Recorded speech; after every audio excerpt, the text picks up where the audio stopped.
இன்னுமே ஒரு உலகப்போர், மூன்றாம் உலகப்போர் இல்லை. நான் என்னுடைய இனம் மூன்றாம் உலகப்போரை எதிர்கொண்ட ஒரு இனம். இது அமெரிக்கா தன்னிச்சையா காலு உண்டக்கூடாதுன்னு ரஷ்யா வரும். ரஷ்யா தன்னிச்சையா காலு உண்ட விட்டுறக்கூடாதுன்னு அமெரிக்கா அதுக்கு எதிராக வரும். போர் முடிஞ்ச பிறகு சதாம் ஹுசேன் தூக்கிலிட்ட பிறகு தெரிஞ்சு அணு ஆயுதம் வச்சிருந்ததே அமெரிக்கா தான். இது ஒரு நாடு, இது ஒரு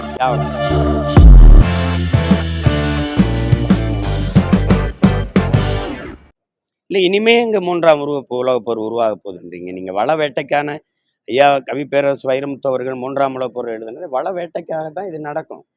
அது நீருக்காக நடக்குங்கிறத நம்ம எதிர்பார்ப்பு. இப்ப எண்ணெய்க்காக நடக்குது. அது சூழியல் போராளி வங்காரி மாத்தாய் நம்ம தாய் என்ன சொல்றா, உலகெங்கும் போர் என்பதே வள வேட்டைக்காக நடந்ததாண்டா. எல்லை விரிவாக்க, நில விரிவாக்கத்துக்கு நடந்தது. அது வள வேட்டைக்கு. நீங்க ஆலிவர் ஹெம்பர் எழுதின நீங்க பிரிட்டிஷ் உளவாளியின் வாக்குமூலம் படிச்சீங்கன்னா அது தெரியும். சின்ன புத்தகம் தான். நாங்க அரபு நாடுகளில் அந்த நாட்டின் நிலப்பரப்பை கைப்பற்ற நாங்க வரல, அதிகாரத்தை கைப்பற்ற வரல. நாங்க வந்தது வளத்தை கொள்ளையடிக்கத்தான் அவர் எழுதியிருக்கல. அது நீங்க படிங்க, தெரியும். உலக அரசியல் உங்களுக்கு புரிய வரும். அதே மாதிரி நீங்க ஜான் பெர்கின் எழுதின அமெரிக்க உளவாளியின் வாக்குமூலம், நீங்க அடியாளின் வாக்குமூலம் படிச்சாலும் உங்களுக்கு புரியும். இப்ப இதுல வல்லாதிக்க நாடுகளின் வள வேட்டைக்கு தான் இந்த போர் நடக்குது. இப்ப இன்னுமே ஒரு உலகப்போர், மூன்றாம் உலகப்போர் இல்லை.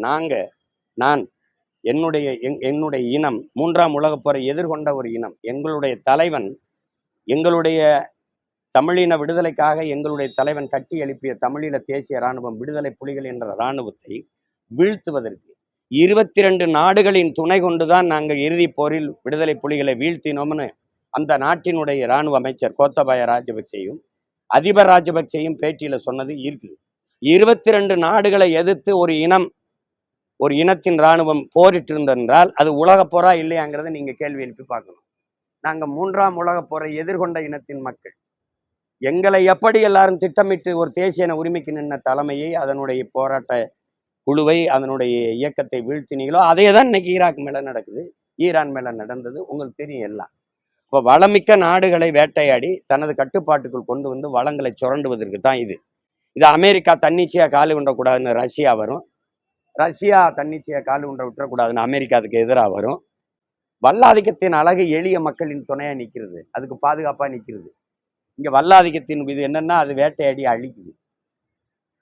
எளிய மிருகங்களை வேட்டையாடி உண்ணும்ல, வலிய மிருகம் அது மாதிரி வேட்டையாடி உண்ணுது. இது உலகம் வேடிக்கை பார்த்து.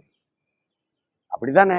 இப்போ இந்திய வல்லாதிக்கம் என்ன செய்யுது? என் நிலத்தில் இருக்க வேட்டை மீத்தேனு, ஈத்தேனு, ஹைட்ரோ கார்பன், அது இது எல்லாத்தையும் வேட்டையாடி கொடுத்துக்கிட்டு தானே போகுது. 81 விழுக்காடு இந்திய நிலப்பரப்பில் நிலக்கரி என்னுடைய நிலத்துல தான் இருக்கு. தமிழ்நாட்டில் 66 ஏக்கரை இதுவரை சுரண்டிருக்கா நீ நெய்வேலியில. அப்படியே மன்னார்குடி வரைக்கும் நீ போறதுக்கு திட்டமிட்டு இப்போ 26 ஏக்கரை எடுத்து வச்சிருக்க. நாங்க சொந்த நாட்டுல எங்கள் வளங்களுக்காக எங்க வாழ்விடத்தை இழந்துட்டு அகதியா அலைஞ்சுக்கிட்டு இருக்கோம். ஒரு நாடு கண்டிக்குதா பாருங்க.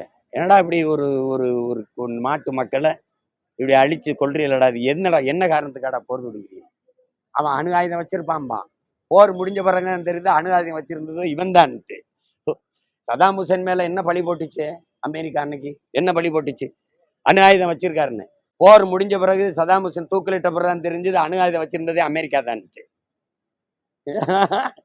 இது ஒரு நாடு, இது ஒரு கேவலம். என்கிட்ட ஒன்று நடக்குது. மகிழ்ச்சி, நன்றி.